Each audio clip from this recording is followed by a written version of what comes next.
오늘은 창세기 15장 5절 한 절 말씀 보시겠습니다. 창세기 15장 5절입니다.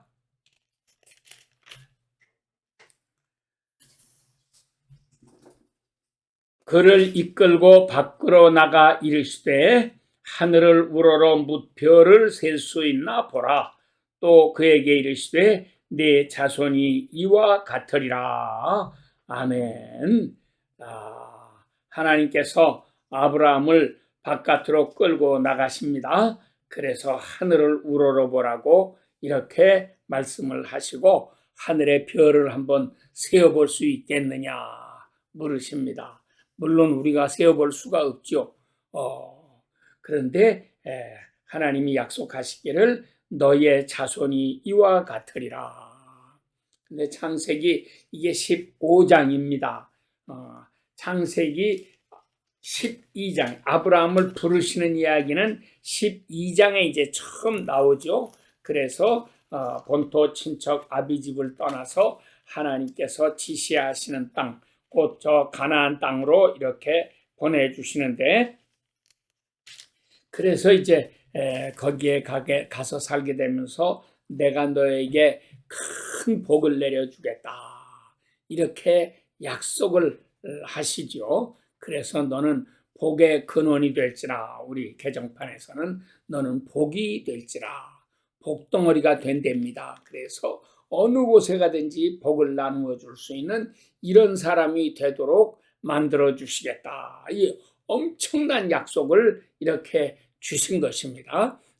이제 그 다음에 13장에도 또 하나님께서 아브라함을 이렇게 땅 사면을 다 보라 그러고, 거기는 하늘을 보라 그러시 않고 땅을 보라 그러시고 내 자손이 저 티끌과 같이 이렇게 될 것이다, 그렇게 얘기를 하세요. 그런데 15장에서는 밖으로 나오라고 그래가지고 하늘을 한번 쳐다보라고 하시고 저 하늘에 빽빽하게 있는 저 별들, 이 별들을 네가 능히 다 셀 수가 있겠느냐 하시면서 너의 자손이 이와 같이 될 것이라 하는 엄청난 약속을 이렇게 해 주십니다. 자, 그래서 우리가 이 말씀을 볼 때 우리는 이 아브라함에게 약속하신 이 말씀이 대간절 무슨 말씀인가? 아브라함의 자손이 누군가? 근데 우리가 얼른 이렇게 보면 13장에도 내 자손을 땅에 티끌과 같이 많게 해주시겠다고 약속하시고, 15장에서도 내 자손을 하늘의 별과 같이 많게 해주시겠다고 하셨으니까 이 자손이라고 하는 단어가 복수일 거라고 우리는 생각한단 말이에요. 그런데 갈라디아서 3장 16절에서 사도 바울이 말하기를 내 자손이라 말씀하셨는데, 이 자손이라고 하는 것은 여러 사람을 가리켜 내 자손들이라고 하지 아니하시고 한 사람을 가리켜서 내 자손이라고 말씀하셨다. 그러니 그가 곧 그리스도를 말하는 것이다, 이렇게 설명을 한단 말이에요. 그래서 우리는 혼선이 오는 것입니다. 그런데 특별히 이제 영어 성경을 보면은 이게 이제 분명하죠. descendant라든가 offspring이라든가 이런 단어를 썼는데 이것이 단수냐 복수냐 하는 게 영어로는 금방 드러나잖아요. 그런데 우리 한국말로는 이게 드러나지가 않거든요. 우리 한국 사람들은 수에 대한 개념이 이렇게 엄격하지가 않아서 이런 거를 이렇게 분별을 잘 안 합니다. 자, 그래서 우리는 그냥 이렇게 본문만 읽고 이것이 복수일 것이다, 자손들이다, 이렇게 생각하기 쉬운데 갈라디아서 3장 16절에서 사도 바울은 이거는 복수가 아니고 단수다 하고 이렇게 얘기를 하는 것입니다. 그러면 성경에 나오는 자손이라는 말들이 다 단수로 되어 있느냐? 아니에요.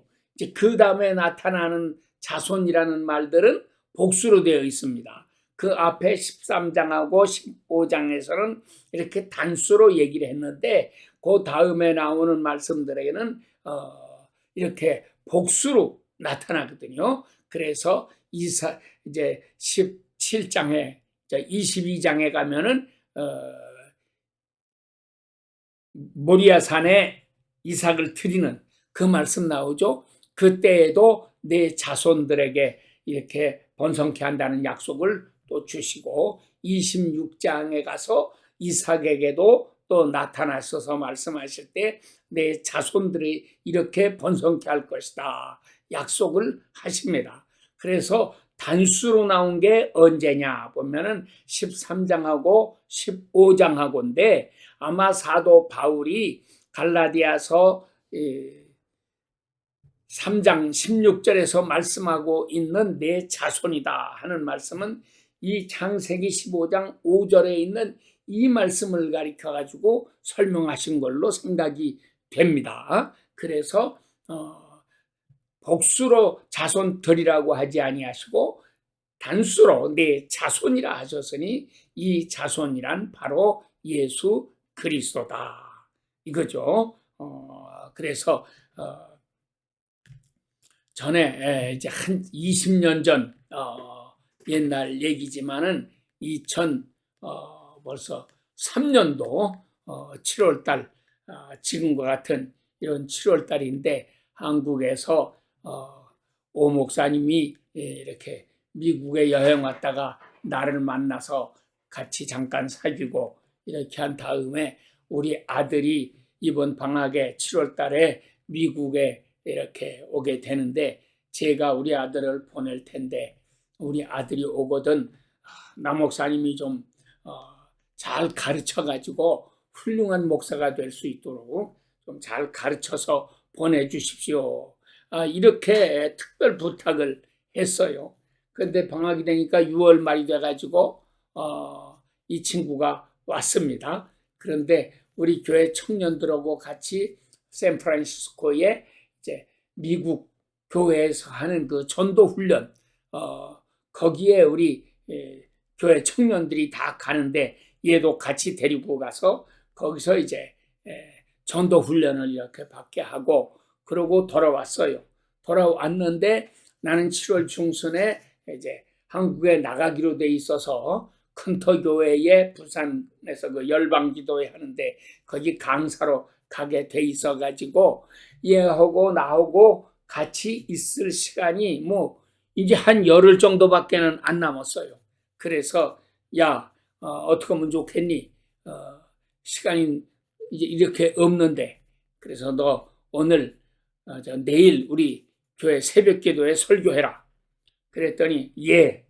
그래서 이제 새벽기도 설교를 시켰더니만 오늘 이 말씀을 가지고 설교를 했습니다. 그래서 아브라함의 자손 하나님께서 아브라함을 불러서 바깥으로 나오게 해가지고 하늘의 별을 보여주시면서 내 자손이 이와 같이 많으리라 하고 말씀을 하셨는데 아브라함에게 이렇게 약속하셨으면 우리가 다 기대하기를 약속을 하셨으니까 이제 이 약속이 금방 이루어질 것이다 생각을 하고 기대를 하고 기다리는데 도무지 아무리 시간이 지나도 사라가 임신을 못합니다.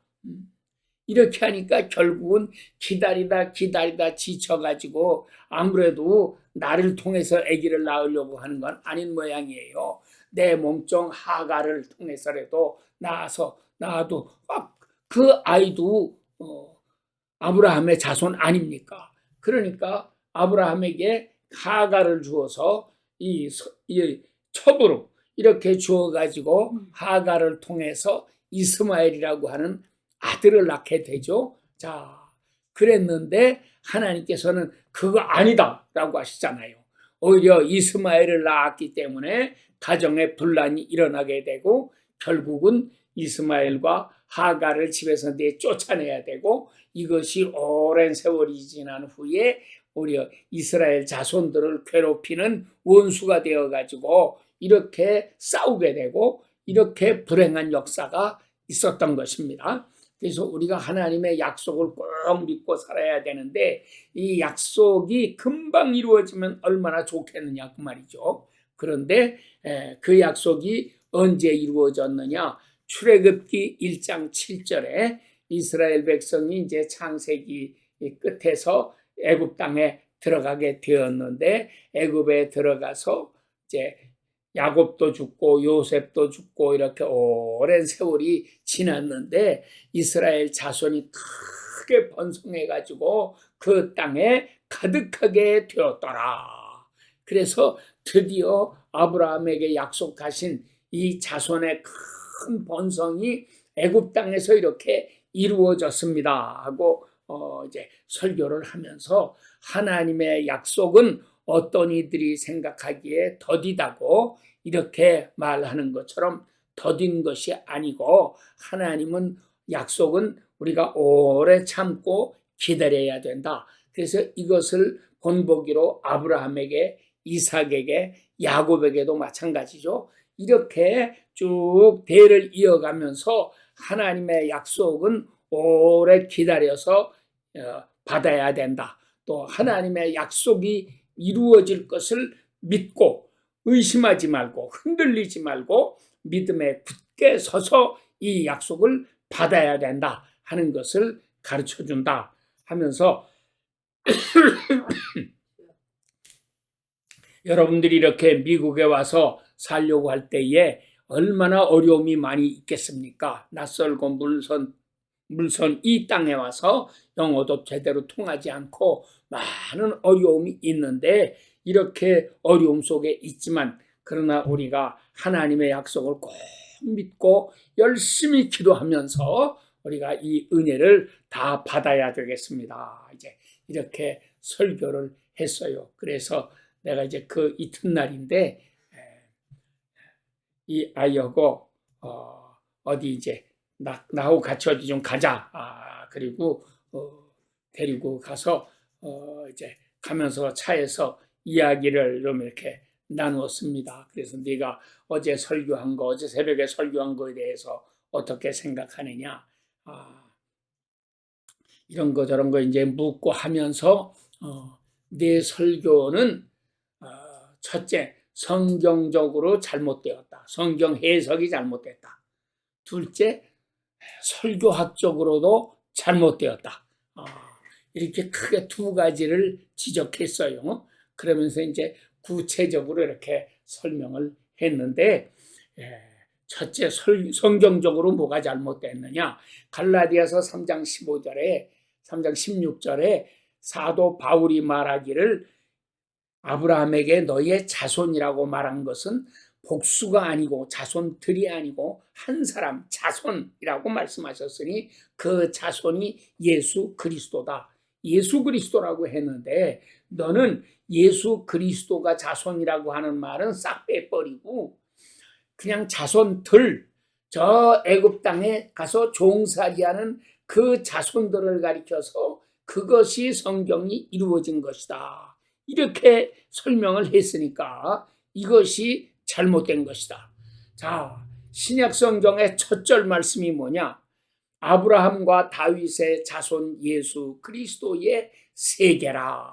이 말씀으로 시작하잖아요. 그러니까는 신약 성경의 첫 마디 말씀은 구약 성경의 첫 마디 말씀, 태초에 하나님이 천지를 창조하시니라 한 이 말씀이나 모두가 동등한 가치를 가진 엄청난 말씀인데 여기 신약 성경 첫 절에서 하시는 말씀이 아브라함의 자손은 예수 그리스도다. 이렇게 선포하고 있는데 아브라함의 자손이 저 애굽 땅에 흩어져서 크게 번성한 그 이스라엘 자손들이 그게 아브라함의 자손이다. 이렇게 설명하는 것은 성경적으로 봐서 잘못된 거다. 걔네들은 노예 백성이 되었다. 그 사람들은 인간의 눈으로 볼 때는 수요가 많았지만 하나님을 잘 섬기는 사람이 되지 못했다. 그 자손들이 나중에 쭉쭉쭉쭉 내려오다가 예수님 때에 이르러서는 무슨 짓을 했습니까? 그 전에도 수없이 많은 선지자들을 돌로 쳐 죽였고 하나님을 섬기지 않았고 걸핏하면 하나님 대적하고 하나님 말씀을 거스르는 짓들을 수없이 했고 나중에는 하나님께서 당신의 아들을 친히 보내셨지만 그 아들도 공경하지 아니하고 십자가에 못 박아 죽이는 끔찍한 짓을 저질렀다가 AD 70년에 로마의 침략을 받아가지고 결국 다 멸망당하고 성전도 다 무너져 버리고 이렇게 비참한 그리고 불행한 결과를 가져오지 않았느냐. 그러니까는 그거는 이스라엘의 아브라함의 자손이라고 우리가 말할 수 없는 거다. 그러면 아브라함의 자손은 누구냐? 그래서 아브라함의 자손들을 말하는 게 아니고 아브라함의 자손은 예수 그리스도다. 예수 그리스도를 통해서 진실한 성도들이 저 하늘의 별과 같이 이렇게 많이 번성하고 빛나게 될 것을 상징하고 설명하시는 것이다. 이제 이렇게 얘기를 했습니다. 그러니까 설교를 할 때에는 이렇게 성경 전체를 보고서 구약에 있는 이 한 구절 말씀만 놓고 따지고 보지 말고 신약에서 어떻게 이루어지고 있는가, 이 말씀이 신약에서는 어떤 뜻으로 사용되는가, 이거를 종합적으로 보아서 설명을 해줘야지 완전한 설명이 될 수가 있다. 이제 그런 얘기를 했습니다. 그래서 첫째는 아브라함의 자손이라고 하는 것은 신약에 나타나는 예수 그리스도를 상징하고 있는 것이다. 또 우리가 구약 성경에서도 이 자손이라고 하는 말을 나오는 거를 다 찾아봐야 돼요. 내 씨라든지 내 자손이라든지 이렇게 아브라함에게 약속하신 이 말씀들을 다 찾아서 이렇게 살펴보면서 이렇게 보면 13장에는 단수, 15장에도 단수로 됐는데 그 다음에 나오는 22장, 26장 뭐 이런 데에서는 그 자손이라는 말이 복수로 되어 있습니다. 그러니까 자손들, 씨들 이렇게 나와요. 그런데 동시에 또 뭐가 나오느냐?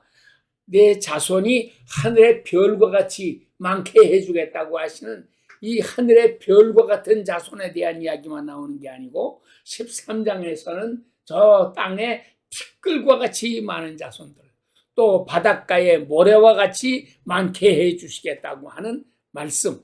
그래서 우리가 이런 말씀들을 종합해서 볼 때에 아브라함의 자손은 두 가지가 있다. 첫째는 육신의 자손이 있고 하나는 영적인 자손이 있다 하는 것입니다. 그래서 육신의 자손은 이렇게 티끌과 같이 많은 자손, 모래알 같이 많은 자손들, 이런 사람들인데 실제로 아브라함에게 있어서 아브라함은 하갈을 통해서 이스마엘을 낳았고 이스마엘의 자손들이 크게 번성해 갖고 한 민족을 이루고 나라를 이루었잖아요. 지금도 이 이슬람 사람들은 자기네 조상이 이스마엘이라고 하고요. 창세기 22장에 이렇게 이삭을 제단에 모리아산에서 이삭을 제물로 번제로 바친 그 이야기를 코란에서는 이삭을 바친 게 아니고 이스마엘을 바쳤다. 이제 이 사람들이 이렇게 하고 지금도 그 옛날 예루살렘 성전, 솔로몬이 지은 예루살렘 성전터, 거기가 이 모리아산입니다. 모리아산의 바위, 여기에 옛날에 우리의 조상 아브라함이 이스마엘을 하나님 앞에 번제로 드렸던 곳이다. 이렇게 해가지고 거기를 아주 신성시해가지고 이렇게 거룩하게 하고 거기에다가 황금색을 칠한 그 번쩍거리는 황금 도움으로 된 이런 큰 그 성전을 만들어 놓고 열심히 거기 가서 절을 하고 이렇게 합니다. 그러니까는 이스라엘 입장에서는 당장이라도 쳐들어가서 그냥 다 부숴 없애버리고 새로 성전을 짓고 싶지만 그렇게 했다가는 큰 전쟁이 나고 아주 어려운 일이 생길 것이기 때문에 차마 그거를 못하고 그냥 참고 기다리기만 하고 있는 거예요. 자, 이런 가운데에 있는데 이 상태가 언제까지 갈지는 우리는 잘 모르는 거지만, 그러나 이제 22장이나 26장이나 이 뒤에 가서는 거기에는 자손들, 그래서 이 아브라함의 자손이 영의 자손이 있고 육신의 자손이 있다. 그러니까 이삭을 통해서 낳은 자손만 자손이죠. 그리고 이스마엘이나 이 후처가 낳은 6 아들들, 그들의 후손들은 아예 성경에 아브라함의 자손으로 인정도 하지 않습니다. 육신을 따라서 난 자손들은 자손이 아니다. 그래서 갈라디아서 4장에서는 아브라함의 자손을 설명할 때에 이삭으로 말미암은 자손만이 하나님의 자손인데, 이삭은 약속을 따라서 난 자고 또 성령을 따라서 난 자다. 이렇게 이중적으로 설명을 하는 것입니다. 그러므로 마지막 때에도 참된 아브라함의 자손이란 누구냐? 저 땅 위에 티끌과 같이 많은 그런 자손 아니고, 바닷가의 모래와 같이 많은 그런 자손이 아니라 우리는 하늘의 별처럼 빛나는 자손들이 되어야 하겠다고 하는 것입니다. 그래서 이 말씀을 듣는 여러분들 모두가 그냥 아무렇게나 살아서 우리는 아브라함의 자손이다 이렇게 말하지 말고 정말 신령한 자손들이 되어야지만 하겠습니다. 예수님께서는 삭개오를 가리켜서 저도 아브라함의 자손입니다 하고 칭찬하셨고, 나다나엘은 예수님을 만나게 될 때에 예수님이 보라 이는 참 이스라엘 사람이라 그 속에 간사한 것이 없도다 하고 칭찬을 해 주셨습니다. 마찬가지로 우리가 다 말로만 교회 다니면서 말로만 아브라함의 자손이라는 소리 하지 말고 우리는 정말 예수님이 인정해 주시는 참된 자손들이 되어야지 하겠습니다. 그래서 어떤 사람이 되어야 하느냐? 첫째, 약속의 자손이 되어야 합니다. 하나님의 약속의 말씀을 우리 마음에 가득하게 품고 사는 사람들이 되어야 합니다. 이런 사람이 참된 아브라함의 자손이 되는 것입니다. 그래서 우리가 하나님 말씀을 주야로 읽고 외우고 묵상하고 이 말씀을 정말 마음에 새기고 실천해 나가면서 하나님의 참 자손된 모습을 보여야 됩니다. 또 우리가 성령의 충만함을 받아서 약속의 자손이고 성령으로 난 사람이고 그래야 되니까 우리가 성령의 충만함을 받아서 정말 성령으로 인도함을 받고 성령으로 하나님을 섬기고 이렇게 예수님을 영화롭게 하는 거룩한 백성들이 되어야지만 하겠습니다. 그래서 이것을 우리가 마음에 꼭 새기고 이 진리 안에서 행하는 지혜롭고 복된 성도들이 되어야지만 하겠습니다. 옛날 이스라엘 사람들을 보세요. 예수님 당시의 유태인들을 보세요. 겉으로는 다 저들이 아브라함의 자손이라고 자부심을 가지고 살고 자기들이 하나님을 제일 잘 섬긴다고 하면서도 수없이 많은 선지자들을 돌로 쳐 죽였고 예수님까지도 십자가에 못 박아 죽여버렸습니다. 오늘날도 이 세상에 예수님을 믿는다고 하는 사람들은 가득하게 있지만 얼마나 하나님을 모독하고 형식적으로 살아가는 사람들이 많습니까? 이번 파리 올림픽이 시작이 되었는데 개막식에서 하는 걸 보니까 예수님의 최후의 만찬 이런 거를 자기네들도 한다고 그래가지고 왕관을 씌우고 해서 예수님 모습으로 나타난 놈이 이렇게 마귀같이 해갖고 12제자 거느리고 나타나서 한 짓이 마귀 짓들을 하고 있고 동성애자들 이런 놈들 다 동원해가지고 동성애 하는 거 이런 거 막 보여주고 그래서 어떤 분은 처음에 기대를 가지고 그렇게 보다가 한 5분 보고 화딱지가 나가지고 꺼버리고 안 봤다고도 그러시더라고요. 그러니까 지금 이놈의 세상이 마지막 때 가지고 마지막 때가 돼서 아주 요상하게 흘러갑니다. 그리고 미국도 이렇게 보세요. 오바마 다음에 바이든이 대통령 되고 해가지고 얼마나 동성애하는 거 강조하고 이걸 막 그냥 후원하고 이런 짓 못되게 많이 하던데, 그래서 이제 바이든이 이렇게 물러나게 되니까 그 다음에 이제 그 여자가 부통령 하던 해리스가 그래서 이제 대통령 후보로 나왔다고 하는데, 이 사람에 대해서도 폭로한 거를 보니까 젊었을 때도 얼마나 바람 피우고 다 이런 짓을 해가지고 막 출세를 위해서는 무슨 짓이든지 다 하고 이렇게 해서 출세 가도를 달려오고 이런 짓을 한 사람인데, 여하간 도덕적으로 다 깨졌습니다. 그러니까 미국이 과거에는 이 와스프, 화이트, 백인이어야 되고 앵글로색손 족이래야 되고, 영국의 앵글로색손 족이래야 되고, 그 다음에 프로테스탄트여야 되고, 이게 대원칙이고, 그리고 불문율로 나온 게 이혼한 일이 없어야 된다, 이런 거였는데, 이혼한 사람이 대통령이 되었어요. 그게 레이건이죠. 처음으로 이렇게 된 게 그렇고, 이 프로테스탄트 아닌 사람이 처음 대통령 됐는데 그것이 케네디입니다. 이래가지고 케네디가 대통령 돼가지고 무슨 짓을 했느냐, 종교의 자유를 내세워가지고 공립학교에서 성경 가르치던 거 다 없애버렸습니다. 이렇게 해서 학생들이 어려서 성경을 배우지 않게 되니까 결국은 세속에 물들고, 이 10대의 아이들이, 그때 10대였던 아이들이 10년 지나고 20년 지나고 이렇게 30년 지나고 해서 이 아이들이 자라가지고 이 나라의 주류를 이루게 되니까 성경을 못 배운 사람들이 주류가 돼가지고 미국을 급속도로 타락시키고, 이렇게 기독교애들은 힘이 없어지고 교회가 무너지고 이런 불상사가 이 땅에 일어났습니다. 그렇게 보니까는 구라파도 경제적으로 무너지고 얼마나 가난합니까 지금. 그러니까 한국에 와서 지하철에 이렇게 보고 스크린 도어가 있는 거를 보고 하면서 깜짝깜짝 놀라고요. 스크린 도어를 만들고 싶어도 못 만들어요. 돈이 없으니까. 화장실도 만들어 놓고 싶어도 돈이 없으니까 못 만들어요.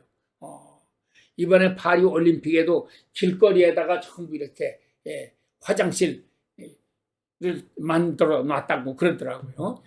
그러니까 남자들은 그냥 서서 용변을 볼 수도 있겠지만 여자들은 얼마나 힘들겠어요.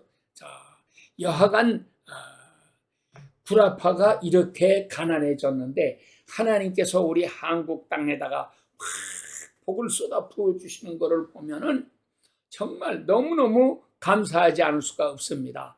우리 백성들이 뭐 50%, 60%, 70%가 크리스찬이기 때문에 그런 게 아니에요. 크리스찬의 수는 사실 그저 교회 다니는 사람 수가 20% 정도밖에는 안 되는데, 그나마도 진실한 신앙의 사람은 훨씬 적겠죠. 그런데 바닷물이 소금기가 3%만 있어도 썩지 않는다. 바닷물이 썩지 않는 비결이 두 가지입니다. 첫째, 소금기가 3%가 된다. 둘째는 바닷물이 계속 출렁이면서 파도를 치고 이게 순환을 한다. 밑에 있는 물이 위로 올라가고 위에 있는 물이 내려가고 이렇게 하면서 바닷물이 계속 순환을 해야지 썩지 않는다고 하는 거예요. 그냥 고여 있으면 아무리 소금기가 있다고 해도 다 썩을 수밖에 없다고 하는 것입니다. 그래서 하나님께서는 우리 대한민국에 놀라운 복을 부어주시는데 3%면 된다. 진실한 성도들 3%만 있으면 되는데 이 3%를 하나님은 편안하게 만들어 놓으시지 않고, 편안하면 기도 안 하니까 편안하게 하시지 않고 자꾸 들쑤셔가지고 견디지 못하도록 해서 막 하나님 앞에 부르짖지 않고는 견딜 수 없도록 만드시고, 어려운 일을 자꾸 주셔가지고 기도하게 만드시고, 열심히 하나님 앞에 나아가 부르짖을 뿐 아니라 하나님 말씀을 공부하고 말씀을 전하고 이런 사역을 하도록 역사하시잖아요. 그래서 우리 한국 사람들처럼 전 세계에 나가서 이렇게 복음 전하고 있는 선교사들을 온 세계에 안 간 나라가 하나도 없이 다 보내가지고 전도하고 있는, 이거 얼마나 놀라운 얘기입니까? 하나님은 이 놀라운 일을 이루셔서 이런 백성에게 하나님은 복을 말로 다 할 수 없도록 막 쏟아 부어주고 계신다. 우리가 이 큰 복을 받는 백성이 되어야지만 하겠습니다. 그래서 우리가 이 말씀을 통해서 다시 한번 우리가 아브라함의 자손이 되었는가, 이것이 하나님께서 우리에게 던지시는 귀중한 질문입니다. 그래서 우리는 이삭처럼 약속을 따라서 난 자가 돼야 되고 성령을 따라서 난 자가 돼야 된다. 약속을 따라서 난 자는 어떤 사람이냐? 약속을 따라서 난 사람은 약속이 그의 속에 있어요. 그러니까 하나님의 말씀이 내 속에 있으면 그 사람은 약속을 따라서 난 사람. 시편 1편에 있는 대로 복 있는 사람은 여호와의 율법을 즐거워하여 그 율법을 주야로 묵상하는 자로다. 그랬으니까 하나님 말씀을 주야로 묵상하고 하나님 말씀을 사랑하고 사모하는 사람들은 약속을 따라서 난 사람입니다. 그렇지만 성경책을 가지고 있지도 않은 사람들 많지만 가지고 있다고 해도 하루 종일 지나도록 한 번도 읽어보지도 않는 사람, 말씀을 묵상하지 않는 사람, 말씀을 사랑하지 않는 사람, 말씀을 지키려고 하는 의지가 없는 사람, 하나님을 이용해 먹을 생각은 있어도 하나님의 뜻을 따라서 충성할 마음이 없는 사람, 이런 사람들은 약속의 자녀가 아닙니다. 그래서 이런 사람 우리가 깨달아야 돼요. 나는 약속의 자녀가 아니로구나. 큰일 났구나. 내가 이렇게 살면 틀림없이 지옥 가게 생겼구나 하는 것을 알아야 돼요. 지옥은 또 죽은 다음에 가는 거지만 이 세상에서도 보세요. 하나님을 대적하는 지금 저 중국이 얼마나 무시무시한 재앙을 당하고 있는가. 시진핑은 죽어라 하고 지금 있습니다. 무서운 재앙이 계속 해마다 쏟아지고 있고요. 중국의 3분의 1이 바다에 잠길 것이라고 하는 학자들이 그런 예언까지 하고 있습니다. 자, 그러니 이게 일본도 잠기게 되고 중국도 이렇게 다 잠기게 되고 이런 불행한 일이 닥쳐온다고 경고하고 있습니다. 하나님을 대적하는 자들에게는 이런 무서운 심판이 임합니다. 그런데 우리 대한민국에는 놀라운 변화가 일어난다고 하는 거예요. 한편에서 물에 잠기는 곳이 있기도 하지만 또 한편에 이쪽 서쪽 서해 쪽으로는 새로운 땅이 돋아 올라가지고 그래서 한국 땅이 영토가 더 넓어지게 되고 이런 놀라운 기적이 일어나게 된다고 말씀을 합니다. 정말 이건 과학자들이 하는 얘기인데 실제로 어떻게 될지는 우리가 잘 알지는 못하지만 그건 그때 가봐야 아는 이야기긴 하겠지만 여하간 하나님께서 우리 한국에 부어주시는 복은 말로 다 할 수가 없는 것입니다. 이런 큰 복을 우리가 다 누려야지 하겠습니다. 그래서 첫째는 약속의 자녀가 되어야 되겠다. 둘째는 우리는 성령의 자녀가 되어야 하겠다. 그래서 모두가 성령 충만함을 받아야 합니다. 마지막 때가 되어서 이 세상 사람들은 교회는 다녀도 마귀가 충만하지 성령이 충만한 사람 찾아보기는 쉽지가 않습니다. 그렇지만 우리가 정말 성령 충만, 능력 충만해가지고 마귀의 권세를 이기고 예수님을 영화롭게 하는 거룩한 백성이 되어야지만 하겠습니다. 이런 은혜가 여러분들에게 충만하게 임하시기를 축원합니다. 아멘. 기도합니다.